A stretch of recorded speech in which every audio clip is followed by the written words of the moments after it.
The seventh law of achievement is the law of preparation, which says that perfect performance is preceded by painstaking preparation. The mark of the serious person and the real professional in any field is that he takes more time to prepare thoroughly than the average person does. The non-serious person or the non-professional always attempts to bluff or to wing it. He tries to get by with a minimum of preparation without realizing that his level of preparation is immediately evident to everyone around him. One of my favorite quotes, which has had a powerful effect in shaping my life and attitude, comes from Abraham Lincoln, who said, "I shall study and prepare myself, and someday my chance will come." He recognized, as do all great men and women, that painstaking and thorough preparation is the key to the future. The first part of the law of preparation is simply do your homework. It's the details that trip you up every single time. My friend Joel Weldon gave a wonderful talk a few years ago entitled, "Elephants Don't Bite." The essence of his talk was that it was the mosquitoes of life, the small things that tend to be ignored, that cause you the most trouble. No one ever gets bitten by an elephant, but people get bitten by mosquitoes all the time. His message was that if you want to get to the top of your field, you must be fastidious about the little things because, as a minister once said, God is in the details. The second part of the law of preparation comes from the business writer Peter Drucker, who wrote that action without thinking is the cause of every failure. Action without taking the time to think through the details and their possible ramifications seems to be the underlying cause of most failure in life.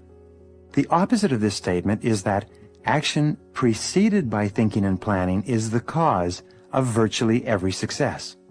This doesn't mean that you'll automatically be successful if you plan thoroughly in advance, but it means that you must almost inevitably fail if you don't do it. The third part of this law comes from Benjamin Trigo, who said that if it's not worth doing, it's not worth doing well. Details are important, it's true, but you need to think through the value and importance of each detail before you overcommit your time and your resources to them. The eighth law of achievement is the law of forced efficiency. This law states that the more things you have to do in a limited space of time, the more you will be forced to work on your most important tasks. This is another way of saying that there's never enough time to do everything, but there's always enough time to do the important things. The more you take on, the more likely it is that you'll be forced to think, analyze, and evaluate your tasks and activities in such a way that you spend your limited mental and physical energy on just those tasks that are the most vital to your success. There are two parts of the law of forced efficiency. The first is that there will never be enough time to do everything that you have to do. The busier and more successful you become, the more true this statement will be. If you have lots of time to do your work, it means that you are underemployed, underpaid, and well along on the low road to frustration and disappointment in your career. The fact is that you can only discover how much you can do by trying to do too much. You can only find out how far you can go by going too far. You discover how much you can take on by taking on more than you can do. The second part of this law, which is the key question in personal efficiency and time management, is to ask yourself continually, what is the most valuable use of my time right now? Always keep yourself on track and focus on your most important responsibilities by asking yourself hour by hour and minute by minute, what is the most valuable use of my time right now? The ninth law of achievement is the law of decision. It says that every great leap forward in life is preceded by a clear decision that leads to action. All high-achieving men and women tend to be very decisive in their thoughts and actions. They think things through carefully. They decide exactly what they want, and then they make clear decisions and take action to make those decisions a reality. In your life, you've had several experiences where you've been unsure of what to do, and you've resolved your dilemma by making a clear decision one way or the other. In looking back, you'll probably find that that was the turning point for you and that everything else flowed from the decision. The ability to make good decisions is one of the most critical thinking skills of the successful man or woman. In fact, in one study, the careers of managers who were promoted rapidly were compared to those of managers who were passed over for promotion.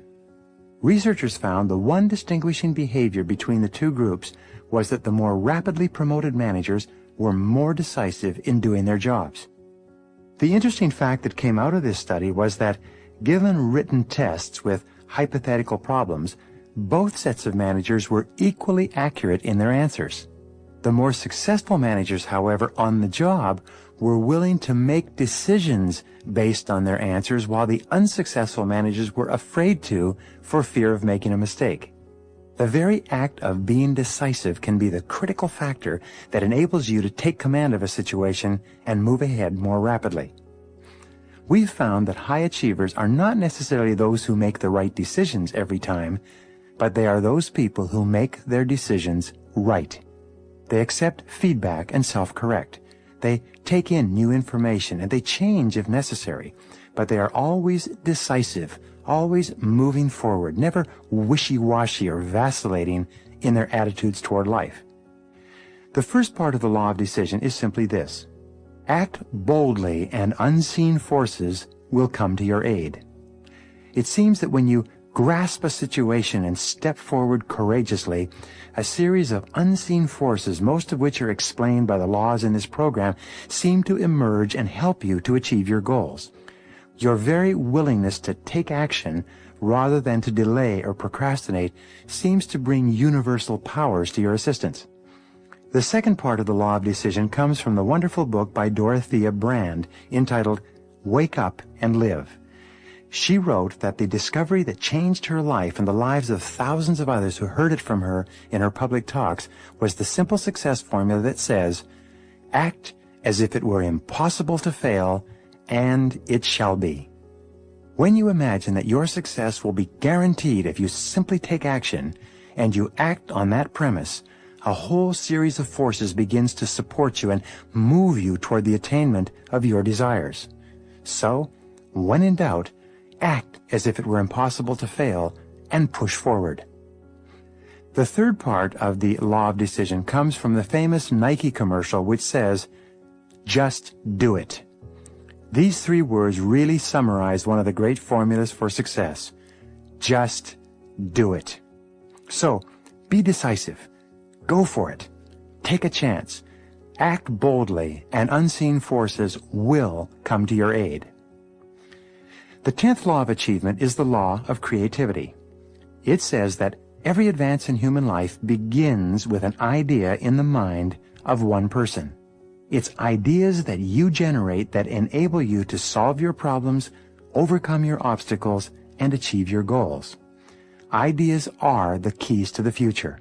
It's hardly possible for you to achieve anything of note except to the degree to which you think and do something new and different from what's been done before. All it takes is a small innovation to lay the foundation for a fortune and great success in life. The first part of this law says that your ability to generate constructive ideas is, to all intents and purposes, unlimited. Therefore, your future potential is unlimited as well. Ideas are a mode of transportation, a vehicle that you can use to take you from wherever you are to wherever you want to go. Your job is simply to generate as many ideas as possible, to evaluate them carefully against your current goals, and then to take action on them. There's virtually no obstacle in life that you cannot overcome with the power of thought, with the power of creative concentration, with the power of ideas. The second part of this law comes from Napoleon Hill, who said in his famous words, "Whatever the mind of man can conceive and believe, it can achieve." Your mind is structured in such a way that you cannot at the same time have an idea and not also have the ability to bring that idea into reality. The very existence of an idea in your conscious mind means that you have within you and around you the capacity to achieve it. The only question you have to ask yourself is, how badly do I want it? The third part of the law of creativity comes from Napoleon Bonaparte, who said, "Imagination rules the world." Everything you see around you is the result of what was initially a single idea in the mind of a single person. Our entire world started from thought brought into reality. The fourth and final part of this law comes from Einstein, who said simply that imagination is more important than facts. There have been countless occasions in your life and in the lives of others where the facts say one thing, but your ideas and creative energy enable you to do something completely different. Virtually every important turning point in your life will be marked by an idea that you've had at that time and that moment. All great changes in human life and human destiny begin with an idea that causes you to see things differently and to take action that you would not have taken in the absence of that idea. Wherever you are, whatever you're doing, whatever your situation, you have the creative capacity in the form of an infinite ability to generate ideas to solve any problem and achieve any goal. It's up to you. The 11th law of achievement is the law of flexibility. This law says that success is best achieved when you are clear about the goal, but flexible about the process of getting there. This is one of the most important conclusions ever reached by high-achieving men and women. When you set a clear goal for yourself and make a plan, you usually have a fairly good idea of what it is you have to do to get whatever it is you want to achieve. However, 1,000 things can change, each of which will require alterations in your plan of action. The most optimistic and enthusiastic people are those who are open and flexible and fluid in the face of the inevitable and the myriad changes required as they move toward the accomplishment of something that's important to them. The first part of the law of flexibility is that the experience of resistance and frustration is often an indication that you're doing the wrong thing. Whenever you feel that you're butting your head against the wall and not making progress, step back and re-examine your plan.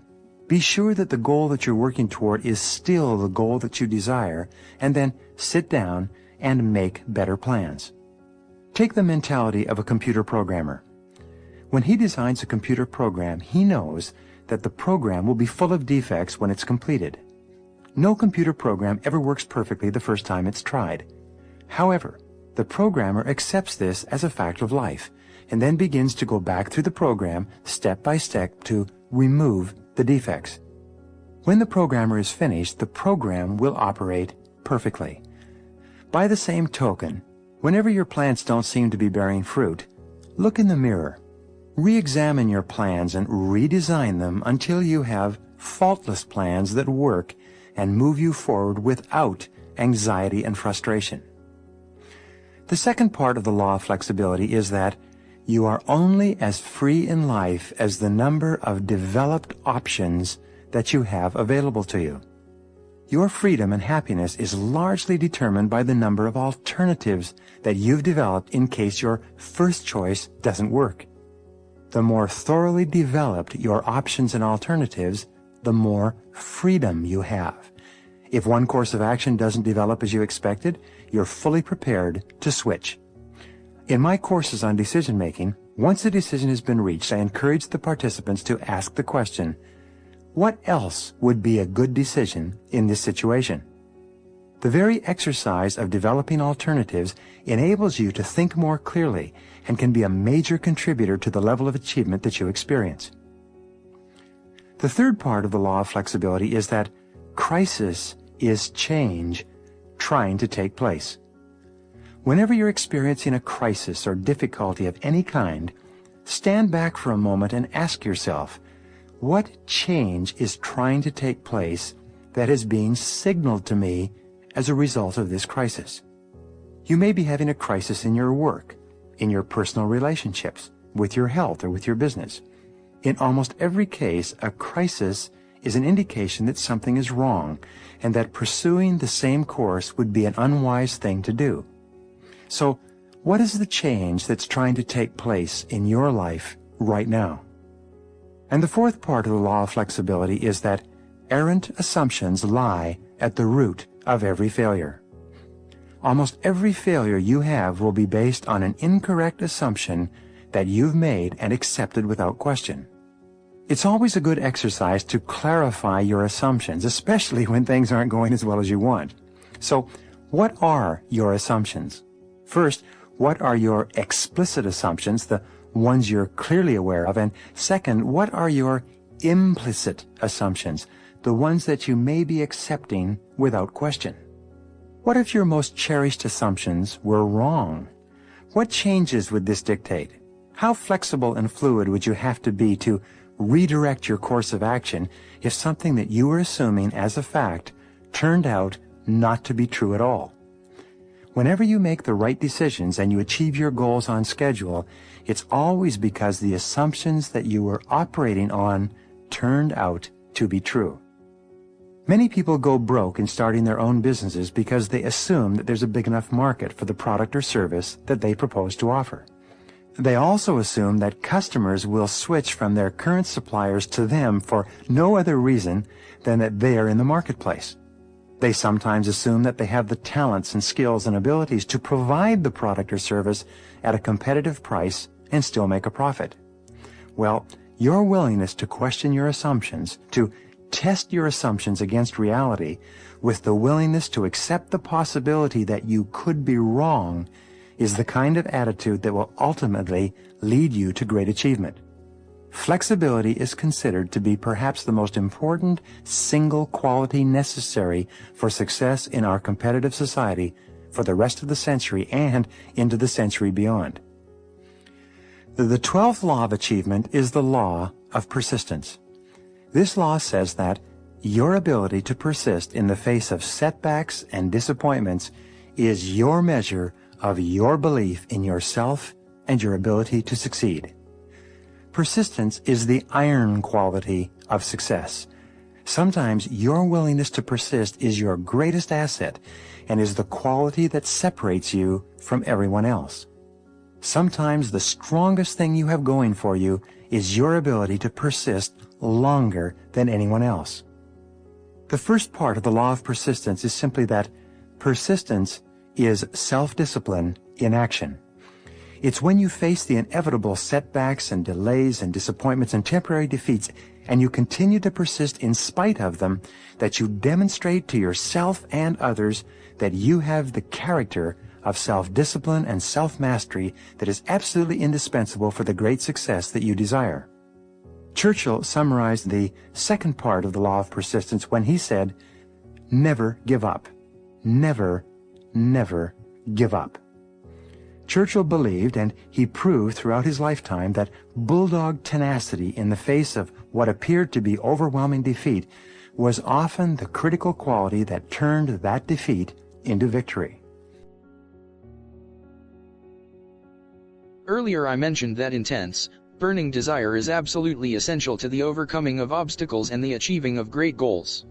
For your desire to be intense enough, your goals must be purely personal.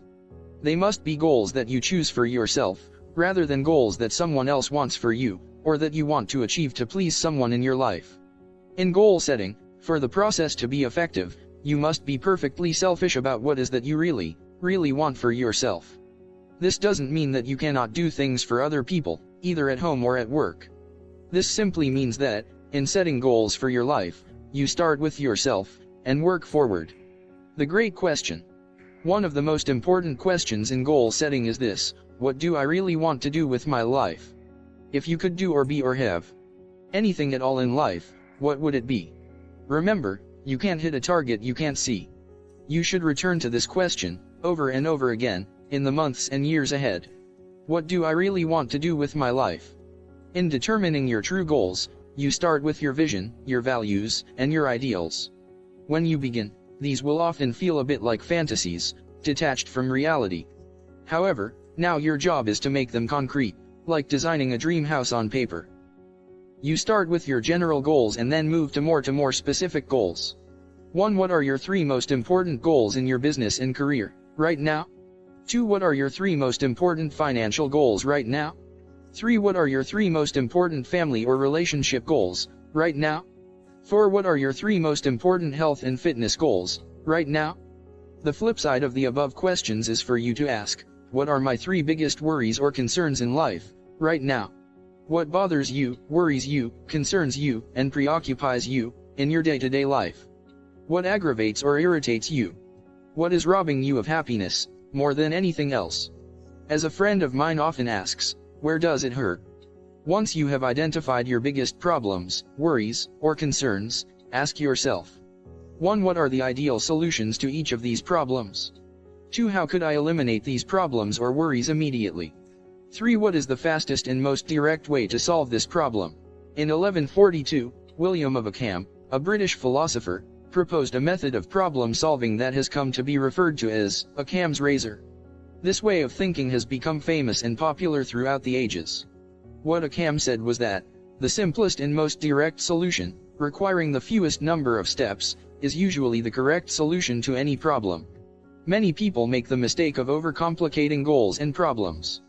But the more complicated the solution, the less likely it is ever to be implemented, and the longer the time it will take to get any results. Your aim should be to simplify the solution and go directly to the goal, as quickly as possible. For example, many people tell me that they would like to double their incomes. If they are in sales, I ask them, what is the fastest and most direct way to double your income? After they have come up with a series of suggestions, I give them what I consider to be the best answer. Double the amount of time that you spend face-to-face with qualified prospects. The most direct way to increase your sales has always been the same. Spend more time with better prospects. If you don't upgrade your skills or change anything else about what you are doing, but you double the number of minutes that you spend face-to-face with prospects each day, you will probably double your sales income. According to studies that go back as far as 1928, the average salesperson today spends 90 minutes each day face-to-face with prospects. The highest paid salespeople spend 2 or 3 times that amount. They organize their days efficiently to assure that they spend more minutes in the presence of people who can and will buy their products or services. And the more time they spend with prospects and customers, the more skilled they become at selling. The better they get, the more they sell and the more they earn, and in less time. If you examined your work, you would find that 20% of what you do accounts for 80% of the value of all the things you do. In my advanced coaching programs, we teach our clients to identify those 20% of activities that contribute the very most value and then do twice as many of them. Instead of using their intelligence to juggle their time and accomplish a greater number of tasks, we teach them to do fewer tasks, but tasks of higher value. Some of our clients double their productivity, and subsequently, their income in as little as 30 days with this approach, even if they have been working for many years in the same position. Always look for the simplest and most direct way to get from where you are to where you want to go. Look for the solution that has the fewest number of steps. And most of all, take action. Get going. Get busy. Develop a sense of urgency. The best ideas in the world are of no value until they are implemented. As the poet said, the saddest words of mice and men are these, it might have been.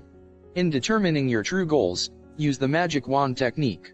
Imagine that you have a magic wand that you can wave over a particular area of your life. When you wave this magic wand, your wishes come true. Wave a magic wand over your business and career. If you could have any 3 wishes in your work, what would they be?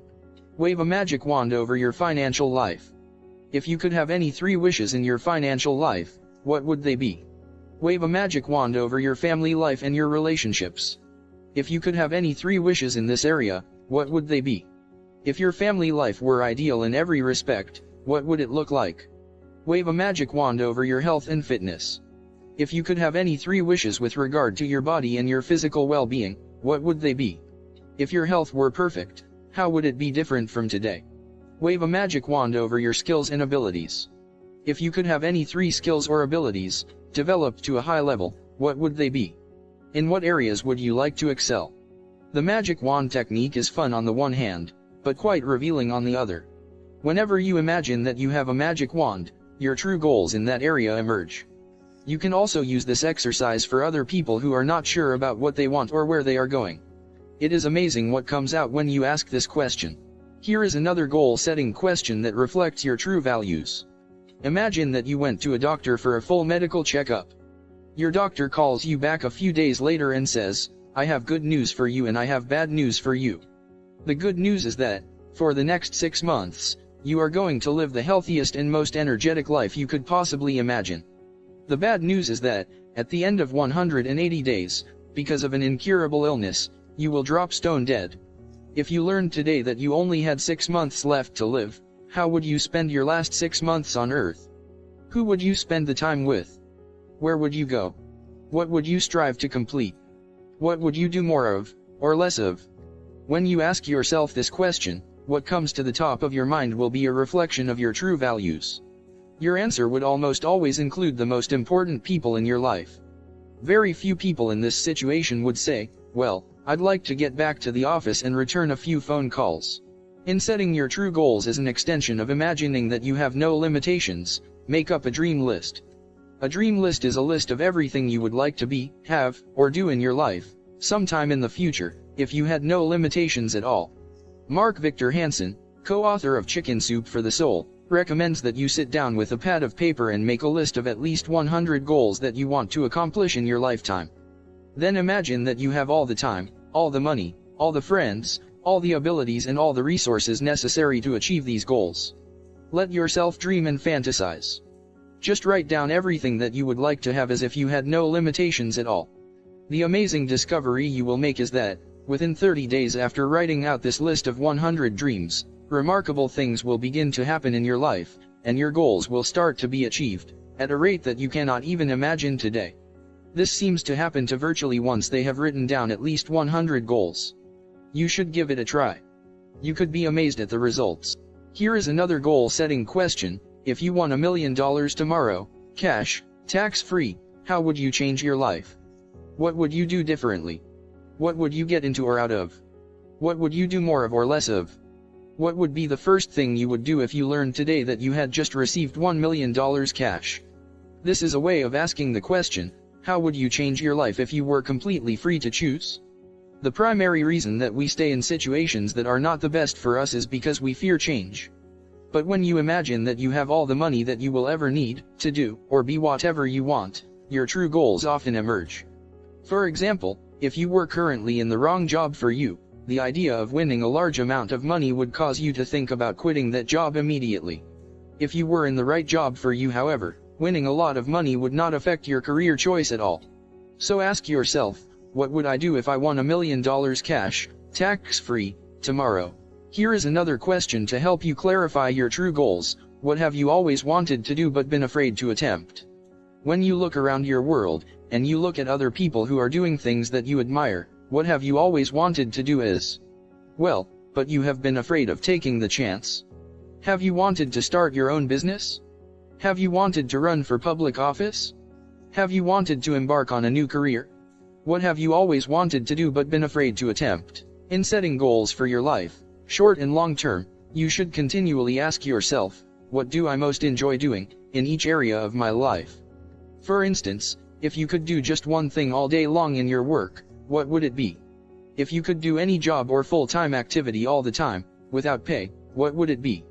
What sort of work or activity gives you the greatest joy and satisfaction? The psychologist Abraham Maslow identified what he called peak experiences, those moments or times when the individual feels the happiest, most elated and exhilarated. One of your aims in life is to enjoy as many peak experiences as possible.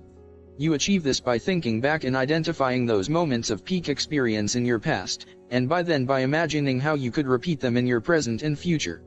What have been your happiest moments in life up to now? How could you have more of those moments in the future? What do you really love to do? You should have goals for social and community involvement and contribution as well. Think about what kind of difference you would like to make in your world. What organizations, causes, needs or social problems would you like to work on or in? What changes would you like to see? Who is there who is less fortunate than you that you would like to help?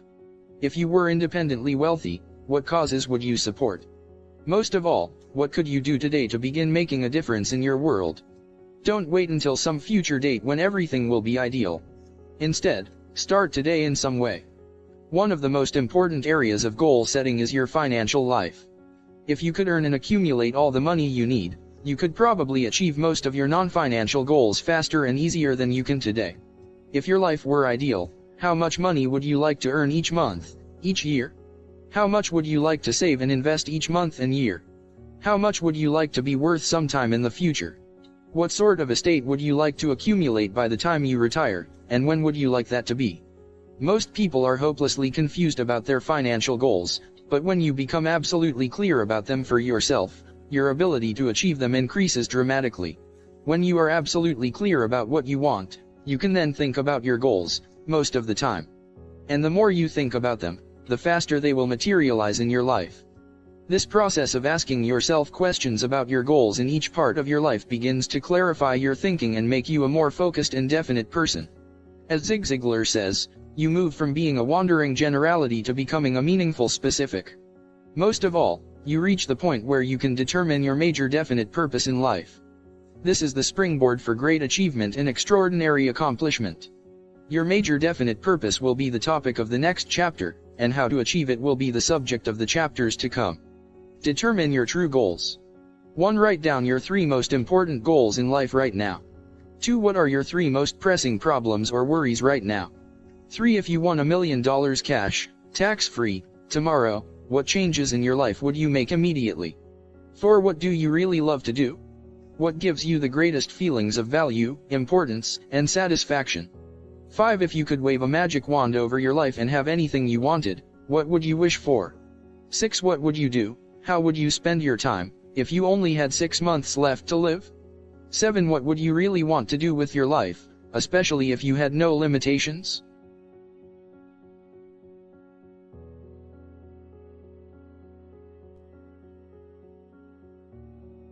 How many times do you think that people try to achieve their new goals before they give up? The average is less than 1 time. Most people give up before they even make the first try. And the reason they give up is because of all of the obstacles, difficulties, problems, and roadblocks that immediately appear as soon as you decide to do something that you have never done before. The fact is that successful people fail far more often than unsuccessful people. Successful people try more things, fall down, pick themselves up and try again, over and over again before they win through. Unsuccessful people try a few things, if they try at all, and very soon quit and go back to what they were doing before. You should expect to fail and fall short many times before you achieve your goals. You should look upon failure and temporary defeat as a part of the price that you pay on your road to the success that you will inevitably achieve. As Henry Ford once said, failure is merely an opportunity to more intelligently begin again. Once you have decided upon your goal, ask yourself, why am I not there already? What is holding you back? Why haven't you achieved that goal up to now? Identify all the obstacles that stand between you and your goal. Write down every single thing that you can think of that might be blocking you or slowing you down from moving ahead. Remember, you become what you think about, most of the time. In the area of problems and difficulties, successful people have a particular way of thinking that we call solution orientation. Successful people think about solutions, most of the time. Unsuccessful people think about problems and difficulties most of the time. Solution-oriented people are constantly looking for ways to get over, around and past the obstacles that stand in their ways. Problem-oriented people talk continuously about their problems, about who or what caused them, how unhappy or angry they are and how unfortunate it is that they have occurred. Solution-oriented people, on the other hand, simply ask the question, how can we solve this, and then take action to deal with the problem. Between you and anything you want to accomplish, there will always be problems or obstacles of some kind. This is why success is sometimes defined as the ability to solve problems. Personal leadership is the ability to solve problems. Effectiveness is the ability to solve problems. All men and women who accomplish anything of importance are people who have developed the ability to solve the problems that stand between them and their goals. Fortunately, problem solving is a skill, like riding a bicycle or typing with a typewriter, which you can learn. And the more you focus on solutions, the more and better solutions will come to you. The better you get at solving problems, the faster you will be at solving each subsequent problem. And as you get better and faster at solving problems, you will attract even bigger and more expensive problems to solve. Eventually, you will be solving problems that can have significant financial consequences for you and others.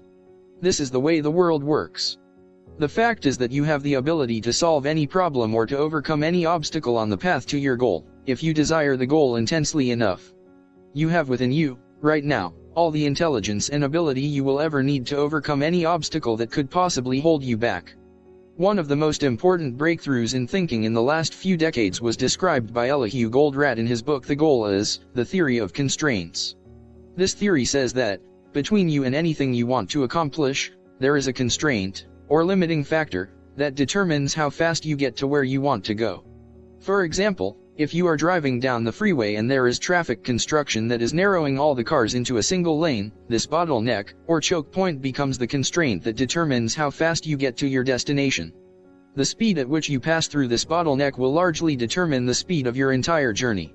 In accomplishing any major goal, there is always a constraint or bottleneck you must get through as well. Your job is to identify it accurately and then to focus all of your energies on alleviating that key constraint. Your ability to remove this bottleneck, or deal with this limiting factor, can help you move ahead faster than perhaps any other step you can take. The 80-20th rule applies to the constraints between you and your goals. This rule says that 80% of your constraints will be within yourself. Only 20% of your constraints will be outside of yourself, contained in other people and situations. To put it another way, it is you personally who is usually the major roadblock that is setting the speed at which you achieve any goal that you set for yourself. For most people this is hard to accept. But superior people are more concerned with what is right rather than who is right. Superior people are more concerned with the truth of the situation, and what they can do to solve the problem, than they are with protecting their egos. Ask yourself, what is it in me that is holding me back? Look deep within yourself and identify the key constraints in your personality, temperament, skills, abilities, habits, education, or experience that might be holding you back from achieving the goals that you have set for yourself. Ask the brutal questions. Be completely honest with yourself. The primary obstacles between you and your goals are usually mental. They are psychological and emotional in character. They are within yourself rather than within the situation around you. And it is with these mental obstacles that you must begin if you want to achieve everything that is possible for you. The two major obstacles to success and achievement are fear and doubt. It is first of all, the fears of failure, poverty, loss, embarrassment, or rejection that holds the average person back from trying in the first place. This is why the average number of times that a person tries with a new goal is less than 1. As soon as he thinks of the goal, these fears overwhelm him and, like a bucket of water on a small fire, extinguishes his desire completely. The second mental obstacle, closely aligned to fear, is that of self-doubt. We doubt our own abilities. We compare ourselves unfavorably to others, and think that others are somehow better, smarter and more competent than we are. We think, I'm not good enough. We feel inadequate and inferior to the challenges of achieving the great goals that we so much want to accomplish. Fortunately, if there is anything good about doubt and fear, it is that they are both learned emotions. Have you ever seen a negative baby? Children come into the world with no doubts or fears at all. And whatever has been learned can be unlearned, through practice and repetition. The primary antidotes to doubt and fear are courage and confidence. The higher your level of courage and confidence, the lower will be your levels of fear and doubt, and the less effect these negative emotions will have on your performance and behavior. The way that you develop courage and confidence is with knowledge and skill. Most fear and doubt arises out of ignorance and feelings of inadequacy of some kind. The more you learn the things you need to know to achieve your goals, the less fear you will feel on the one hand, and the more courage and confidence you will feel on the other. Think about learning to drive for the first time. You were probably extremely tense and nervous, and made a lot of mistakes. You may have driven erratically and been a danger to yourself and others. But over time, as you mastered the knowledge and skills of driving, you became better and better, and your confidence increased. Today, you can quite comfortably get into your car and drive across the country with no fear or worry at all. You are so competent at driving that you can do it well without even thinking about it. The same principles apply to any skills you need to learn to achieve any goal you can set for yourself. Dr. Martin Seligman of the University of Pennsylvania spent more than 25 years studying the phenomenon of what he called learned helplessness. What Seligman concluded, after interviewing and studying many thousands of people, was that more than 80% of the population suffers from learned helplessness to some degree, and occasionally to a very high degree indeed. A person suffering from learned helplessness feels that he or she is incapable of achieving his or her goals, or improving his or her life. The most common manifestation of learned helplessness is contained in the words "I can't." Whenever the victim of learned helplessness is offered an opportunity, possibility, or new goal, he immediately responds by saying, "I can't." He then goes on to give all the reasons why a particular goal or objective is not possible for him. I can't move ahead in my career. I can't get a better job. I can't take time off to study. I can't save money. I can't lose weight. I can't start my own business. I can't start a second income business. I can't change or improve my relationship. I can't get my time under control. Whatever it is, he always has a self-limiting reason that immediately slams on the brakes of his potential. It short-circuits any attempt or desire to set a new goal or to change things in any way. Another famous observation of Henry Ford was, if you believe you can do a thing or you believe you cannot, in either case, you are probably right. Learned helplessness is usually caused by destructive criticism in childhood, negative experiences growing up and failure experiences as an adult. The way you get over this natural tendency to sell yourself short is by setting small goals, making plans and working on them each day. In this way, you gradually develop greater courage and confidence, like building up a muscle. As you become more confident in yourself and your abilities, you can set even larger goals.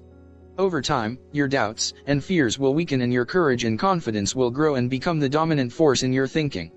Eventually, with a record of successes behind you, it won't be long before you become unstoppable. The second mental obstacle that you need to overcome is the comfort zone. Many people become complacent with their current situations. They become so comfortable in a particular job or relationship, or at a particular salary or level of responsibility, that they become reluctant to make any changes at all, even for the better. The comfort zone is a major obstacle to ambition, desire, determination, and accomplishment. People who get stuck in a comfort zone, combined with learned helplessness, are almost impossible to help in any way. Don't let this happen to you. The way that you get out of your comfort zone, and break loose from learned helplessness, is by setting big, challenging goals. You then break these goals down into specific tasks, set deadlines, and work on them every day. Like an ice floe breaking up in the spring, soon the sluggishness and lethargy of learned helplessness and the comfort zone breaks up and you begin moving faster and faster toward accomplishing more and more of what is possible for you.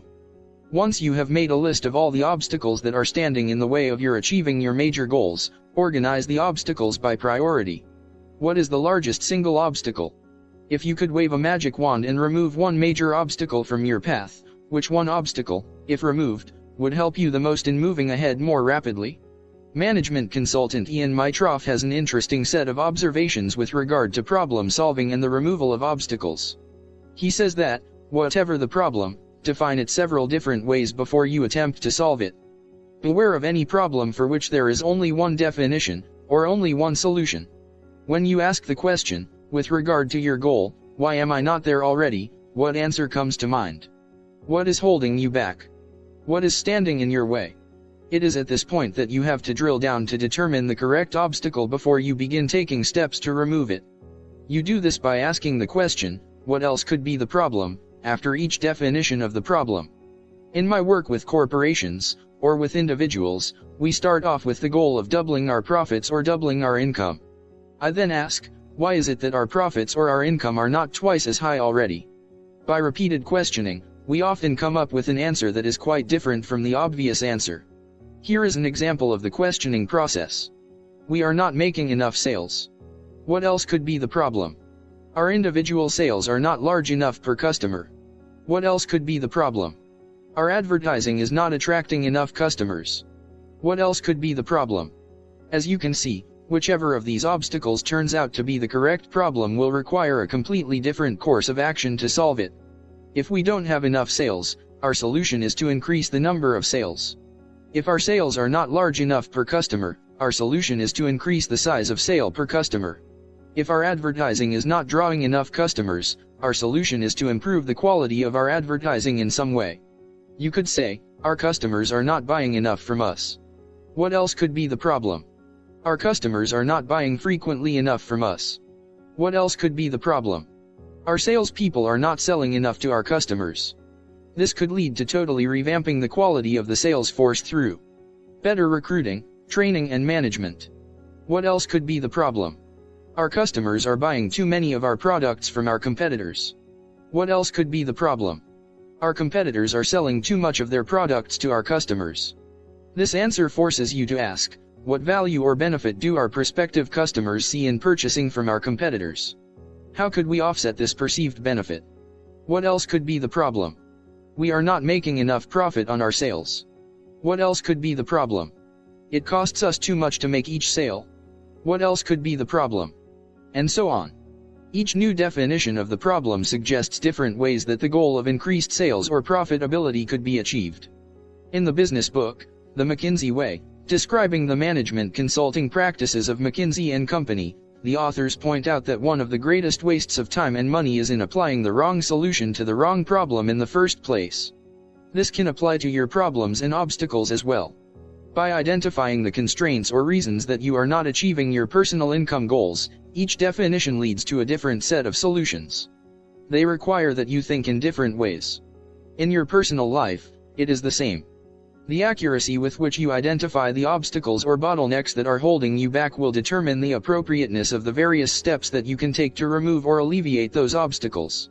You could start off by stating the problem in this way: I'm not earning enough money. What else is the problem? I'm not contributing enough value to be worth more money. What else could be the problem? I'm not good enough at what I do to be capable of getting results that are worth more than I'm earning today. What else could be the problem? I don't use my time efficiently enough during the workday. What else could be the problem? I spend my evenings watching television, my weekends socializing, and I seldom read or learn anything that would help me to be better at my job. Once you have determined the major obstacle that is holding you back, rewrite that obstacle as a positive goal. For example, you could now say, my goal is to continually upgrade my skills and abilities so that I am in the top 10% of money earners in my field. You then make a list of all the things that you could do to upgrade your knowledge and skills, improve your time management, increase your efficiency and effectiveness, and make more sales for your company. You set deadlines and measures next to each step in your strategy to achieve excellence in your field. You then select one key task and take action on it immediately. From then on, you hold your own feet to the fire. You become your own taskmaster. You discipline and drive yourself to do the things that you need to do to become the kind of person you need to become in order to achieve the goals that you have set for yourself. This exercise of identifying what is holding you back and then setting a clear, written goal to remove that obstacle puts you back in control of your own life. By following through on your resolution, you virtually guarantee your ultimate success, and the achievement of almost any goal you can set for yourself. If you have any questions or concerns about the accuracy of your problem definition, discuss it with someone you know and trust. Put your ego aside. Invite honest feedback and criticism. Be open to the possibility that you have fundamental flaws and weaknesses that are standing in the way of your realizing your full potential. Be brutally honest with yourself. Once your problem or obstacle is clear to you, ideas, opportunities, and answers will come to you from various sources. You will begin to attract into your life all kinds of resources that will help you to overcome the obstacle or difficulty, either within yourself or within the situation around you, and move you more rapidly toward your goal. Remember the old poem, for every problem under the sun, there is a solution or there is none. If there is a solution, go and find it. If there isn't, never mind it. For every problem or obstacle that is standing between you and what you want to accomplish, there is a solution of some kind somewhere. Your job is to be absolutely clear about what sets the speed at which you achieve your goal, and then to focus your time and attention on alleviating that constraint. By removing your major obstacle, you will often make more progress in a few months than the average person might make in several years.